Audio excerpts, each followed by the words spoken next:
I didn't set out to make a 4-part series as a love letter to the greatest RTS ever made. This all started when I made my video talking about the evolution of esports, and when I arrived at Starcraft as an example, I found myself with so much to say about Starcraft that I decided to make an entire video about why it's so good as an esport despite how complex it can be. That led me to making the previous video about balance.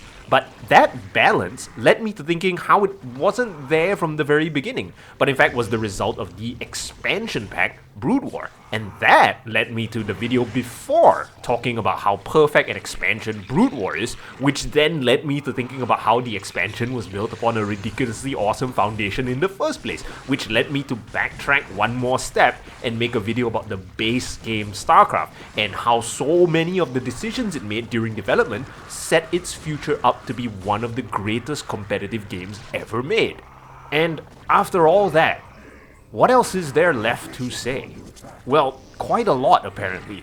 Because as much as I can talk about how unique and awesome Starcraft is as an experience, I don't think many people outside the familiarity of RTS games or Blizzard RTS games in particular are going to find any of this interesting. At least not interesting enough to where they would dare to give an RTS game with a reputation of being so difficult and competitive online a try. And I'm gonna try now to convince you otherwise. But here's my dirty little secret. I don't play Starcraft competitively at all. I've never even played a single match on the ladder, and the last time I ever played competitively was with my friends more than 20 years ago, and I was never very good at it. But Starcraft is one of the few things that has followed me from my childhood all the way into my adult life. Actually, sitting here thinking about it, it's one of exactly 3 things, the other 2 being Lego and One Piece. I don't remember how old I was when I got my first Lego set, but I certainly still purchase them today and still enjoy building the sets, especially the modulars. I started reading One Piece when I was like, I think 12 or 13, maybe around chapter 300 or so, and I'm still religiously following the manga right now. And of course, I started playing Starcraft the year it was released, and I still play it today, quite regularly too, I might add. But wait, hang on, didn't you just say that you don't play Starcraft competitively? What does that even mean? Do you just play the campaign over and over again? Do you keep looking for custom game types to play? Wait, don't tell me you're one of those people. Yes, I am, and I'm gonna tell you why it's not a bad thing and why you should totally become one of those people. I'm talking about the kind of people who load up an 8-player free-for-all on one of the most broken maps ever created, Big Game Hunters, shove 7 computer players in there all on random, and proceed to mow them down one by one over the course of 20 minutes or so, and then do it again, and again, and again for 25 years and counting. It sounds mundane as hell when you put it like that, but it has been one of my absolute favorite gaming experiences of my life. And I can hear the screams of "Scrub" from all over the world, but hear me out. I'm not kidding one bit when I say that I continue to do this till this very day. Every now and then, in between my romps through new and old games, I go back to Starcraft and just play a couple of comp stomps just for fun. And yes, that's kind of what they are colloquially referred to in the world of Starcraft, because it's not really a fair fight playing against the computer. They are kind of stupid, so you basically do stomp them. But where's the fun? Where's the challenge? Where's the sense of accomplishment if all you're doing is playing the same matchup over and over again without any increase in difficulty at all? What's the point of that? And this is where Starcraft really comes into its own. As I've mentioned before, Starcraft is a unique type of RTS in that it focuses large amounts of skill on the mechanical execution of its inputs, sometimes even more so than the actual strategic parts of a game. It's a strategy game that rewards physical speed and accuracy on top of the strategic choices and combat tactics. People have constantly compared Starcraft to a game like Street Fighter, which requires speed and precision and sometimes frame-perfect inputs to gain an advantage over your opponent, and while it may not be that level of perfect control, the comparison is very much accurate.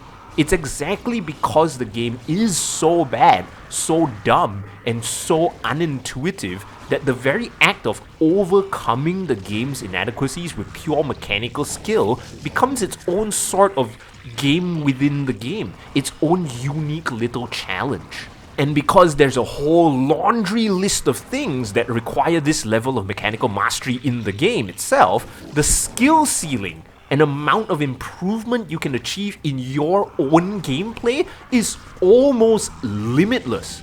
Okay, you know what? Let me actually try and demonstrate just how many small little mechanical things still exist in Brood War. I didn't actually write this part in my original script, but I think there's just so many fun things that were ultimately automated or removed in future iterations of the game that the skill behind executing some of the similar moves can go unappreciated sometimes. There's no order to this because I'm just gonna pull as many examples out from my brain as possible, so here we go. Shield batteries don't work automatically. You have to either right-click a unit on it to work, or you can click on the battery and use the skill manually on a specific unit. If you group select a bunch of units and cast a spell on a target, let's say Yamato Cannon Blast, all the battle cruisers with enough energy will proceed to shoot the same target all at once. This group spellcasting applies to every single spell in the game. You have to select each individual spellcaster to individually cast their spells on individual targets if you want to separate. Also, group selecting different units with different abilities into the same group means that you can't use their abilities anymore. The hotkeys just go away. You can't cycle through the units like you can in Warcraft 3 and Starcraft 2. So if you select a group of Marines and Medics, you can't stim pack anymore. You can't queue research. You have to wait until one finishes and then manually start the next one. So it finishes and you don't realize, tough. Resources don't get used when you select a building to be built. They only get used when the unit starts the building process itself. That means that if you accidentally use the minerals required to build a supply depot while the SCV is on its way there, the SCV would not be able to build that building when it gets there. This sucks way more than you think. You can't queue orders to an SCV while it's building something. You can't queue up like several buildings at once. The SCV actually becomes totally unusable until you cancel the building or stop the SCV manually. You have to rally everything individually because you can't group select buildings. But worse than that, there is no dotted line to tell you which building is rallied where. Sometimes you accidentally right-click a rally point to a stupid place and there's no way to tell. There's actually a cool technique pros use by assigning control groups to buildings temporarily in order to re-rally them to new locations, because that's just how tedious this process is. Oh, you also can't hold down buttons for repeat actions. Like if you want to queue up several Marines at a go, you can't click the barracks and hold down the hotkey for Marines. You have to press it several times. Same goes for things like Scarabs and Interceptors. Terran add-ons don't build themselves in place the moment you click them. You have to manually position them. And if you accidentally position them off of their current position, the building will automatically lift off and go. That's sometimes really annoying. Your workers don't mine gas automatically once the building is done if you right-clicked on it before the building completes. Group selecting larvae means you evolve them all at once into the same thing. If you want different things from your larvae, you've got to select them individually and morph them. There are more, and I'm not going to get into them, but this is on top of the general micro that we've already discussed, like worker management, army micro, and all those other cool little skills like moving shots and drilling and so on and so on. There's just so damn much to learn and get better at. So much so that even the highest levels of pros have sometimes come to be known for very specific aspects of the game's mechanical requirements, because no one can master them all. Pros like Snow specifically for his Reaver control, Soma or Queen for their Mutalist control, Light for his insane production and macro skills, JYJ for what is known as the SK Terran style, and so on and so on. And even the greatest gamer on the planet, Flash, might not have all aspects of the game's mechanics down to a perfect level of execution. There's just too much. Too many small little intricacies in how the game needs to be strong-armed into behaving properly that no one player can ever master it all. I mean, not to mention that there are 3 races to begin with. It's actually quite fascinating to think that even in the early days of Starcraft, most players could kinda tell that to get any level of competitive viability at all, they would have to focus on just the one race. We can't play all 3, there's too much, and we're not even talking about pros here, we're talking the average scrubs like you and me. And this insane mechanical mountain to climb, this emphasis on exacting control over the game, this is what makes StarCraft so fun to play, even if you're comp stomping enemies that don't even present any level of challenge at all. Even if it's just repeatedly mowing down enemies in a map with basically infinite resources, the very act of being competent at mechanically playing the game is a joy in of itself. This is probably why StarCraft so naturally became a sport, because of how similar it is to physical sports in this regard. Like golf, there is a challenge within yourself to improve your personal skill without ever needing to compare it with anyone else. It's why you can go to the driving range and just whack some balls around, just improving your own skill level. And it's fun too, or at least I'm told. If you assumed I play golf, I'm not sure I should be mad at you or proud of you.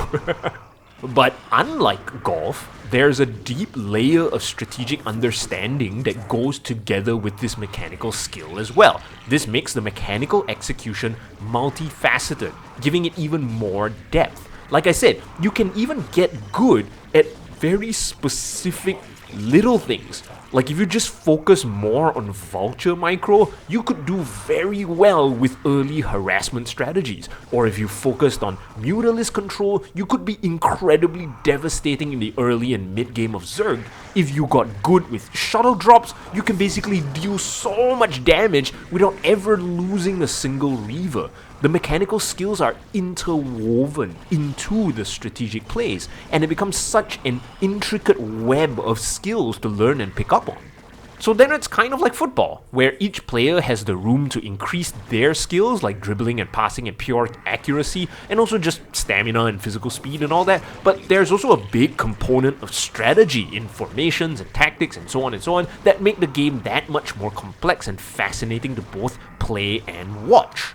But unlike football, or really any other sport you may be thinking of right now that seems similar in terms of physicality and strategy, Starcraft isn't a team dynamic. The strategy exists within the player, not in any kind of teamwork and cooperation. So then it's more like chess, except chess doesn't have a single ounce of physicality required.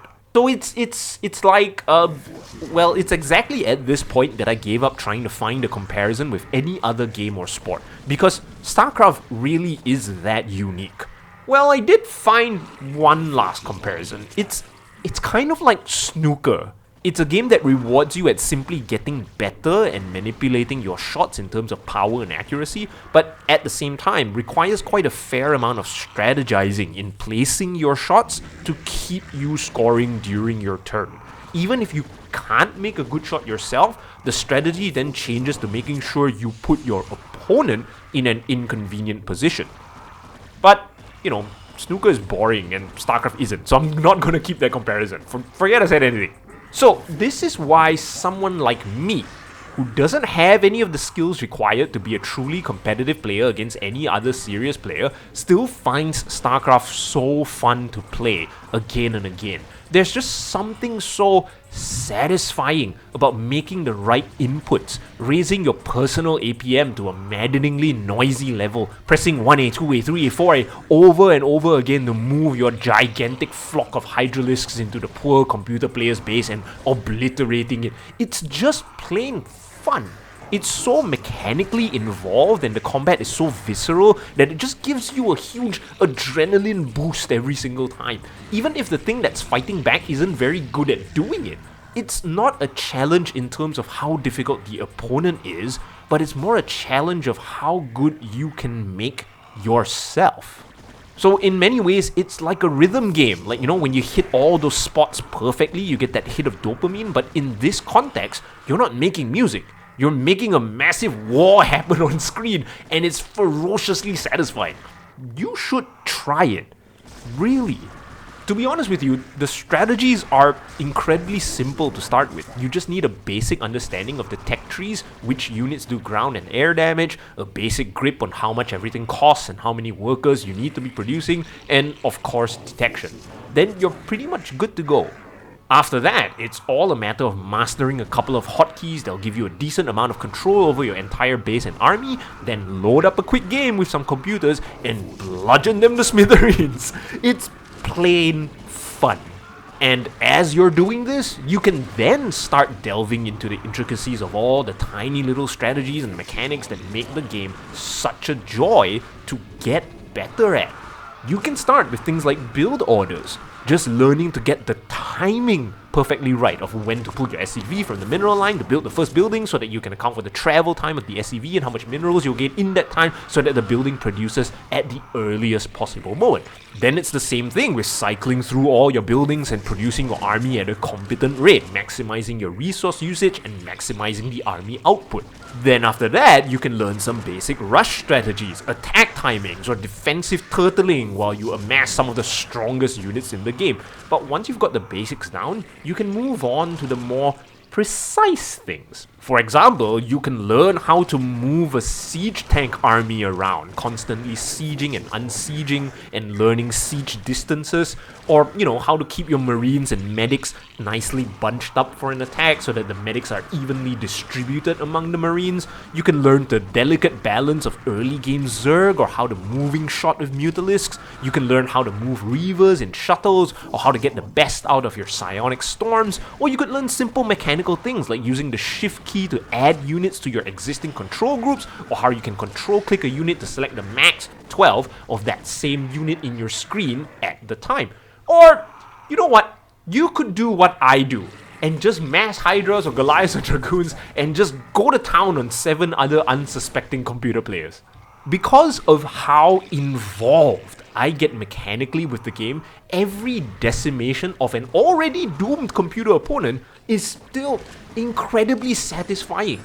Getting my base to the point where it's a well-oiled machine where my resource income is keeping up with my 8 or 9 production structures, swapping back and forth efficiently between my armies and production structures, spamming my APM up in the high 2 or 300s by frantically commanding my 4 control groups of units around the map, then seeing my score at the end of how many units made and how many are obliterated. It's all so much fun. It may not be the most complex, most challenging kind of fun, but it is just pure, unadulterated fun. It's like creating a huge mess without needing to clean up kind of fun. It's like, light a whole bunch of fireworks kind of fun. It's great. Some time ago, I tried replicating this experience in Starcraft 2. I did the same thing with the same type of resource map and the same kind of mindless blob of an army, and it just didn't feel the same. Because I could essentially have my entire army in 1 or 2 control groups, and because all my production was completely streamlined by group selecting buildings, and because my resource gathering was now an almost automated task. The game just felt boring to play at a scrub level. And these are what most people would consider improvements to the game. When Blizzard first unveiled their new and improved pathing system, everyone, including me, was completely blown away because of how we knew StarCraft 1 worked. It was like a kind of witchcraft how the big glob of units stuck together and took orders together. But little did we know that this pathing improvement was what pushed most of the mechanical aspects of StarCraft 1, the granular bits that are just so fun to get good at and execute well, into more of the strategic side of the game. And that kind of spoiled the fun for us Brood War players, which is why the experience simply can't be replicated outside of Brood War. No other strategy game has this perfect marriage of strategy and mechanics. It's what allows StarCraft to be so unbelievably accessible to all kinds of players. And that's why it truly is the greatest game ever made. It is a product of its time, but it's perfectly timeless. You know, it's been a great experience sitting down and figuring out all the things that are interesting to talk about in this game.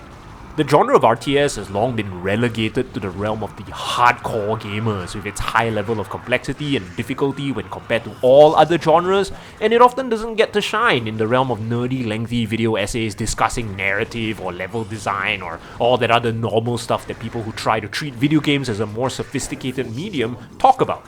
And so, StarCraft is this game that is so monumental in the history of video gaming and yet is not quite as far-reaching or as publicly recognized for what it is, especially in the landscape of games today. And while a lot of games get a second life on Twitch, especially in the speedrunning or modded variants because they are fun games to watch other people just casually play through, StarCraft is one of those games that's it's fun to play for you. It may not be that much fun to watch someone else play because it's so much fun to actually play. And I hope that maybe I've injected a level of understanding and respect for the game without intimidating you away from it. And I really hope you do try it. StarCraft it's free to play. You can just go download it right now. There's literally nothing stopping you from enjoying one of the best experiences of all video games right at this very moment. And with a new wave of RTS games coming like Zero Space and Tempest Rising, I kind of selfishly hope that we see some influence from Brood War rub off on these games. I mean, there might be even some of the original Brood War devs in some of these games, so one can only hope. Looking at you, Stormgate! There seems to be a small revival of sorts of the RTS genre right now, and hopefully the lessons of Brood War might help make something else that can have its longevity and appeal more than 25 years later. I don't think I'll ever do a video like this ever again. It's too long and it's too obscure and nobody watches my shit anyway, but maybe I'll end up talking about something else, like Dungeon Keeper. Oh shit. Hey, thanks for watching this crazy series of videos. If you did indeed watch every single second of these 4 videos, you are officially my favorite person in the world. Thank you so much for indulging me, and I hope it was a fun and entertaining and maybe even informative ride. I've actually got a lot of already written scripts ready to go, but actually turning them into videos is an incredibly arduous process. So thanks for rewarding my efforts with your time. I appreciate it. And if any of you could get Tasteless or Artosis to check out these videos, it would be my dream come true. Cheers guys, and I will see you in the next one.